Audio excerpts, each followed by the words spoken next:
There has been such a dynamic change in the sunspots. There is going to be very dynamic change in the sunspots in the coming 6 years. So whenever such changes happen in the sun or in the pattern of the way the sun functions, always it has been found phenomenal changes happen in human consciousness. But it is not a directed change, it is not a guided change. Changes will happen. Like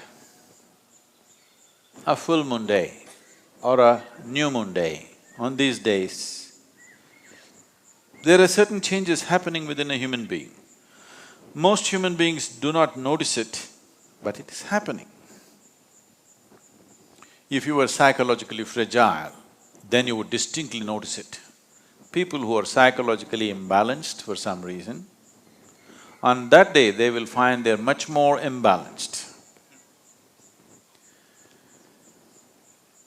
So it is happening, but those who are meditative will become much more meditative. Those who are gentle will become much more gentle. Those who are loving will become much more loving.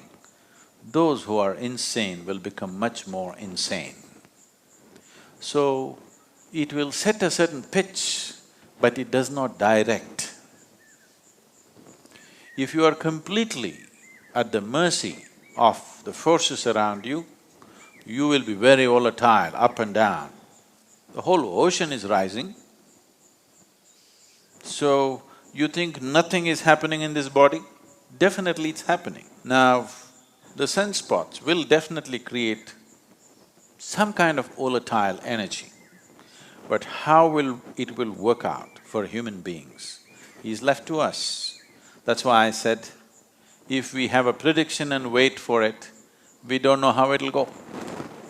If we have a plan, any volatile situation is also a possibility because things are mobile, things are more fluid.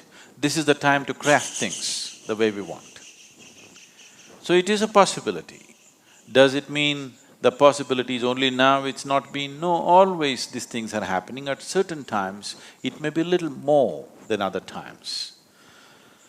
So in terms of nature, in terms of how the planet functions, how the natural and celestial forces function upon this planet in the coming 6 years is going to be somewhat different. Maybe somewhat is not the right word. Different in a reasonably marked way. So if we have a plan to make use of this volatile nature, if we prepare enough people who have the necessary sadhana, who have necessary focus within themselves, then definitely human consciousness could rise much more easily than other times. In that way, it is little more conducive, but one must understand, it's like this, if the wind blows, if you fly like this, if you have an airplane and if you fly into the wind, effortlessly you will fly. Suppose you're in the wrong direction, you will crash. Wind is just blowing, not to make you fly, not to make you crash, it just blows. But it's up to you whether you use it to fly or to crash. So right now, sunspots are significantly different in the coming 6 years. Because of this, there will be some marked difference in the way the planet functions. We can rise or we can crash. I have a plan to rise. Please go with me.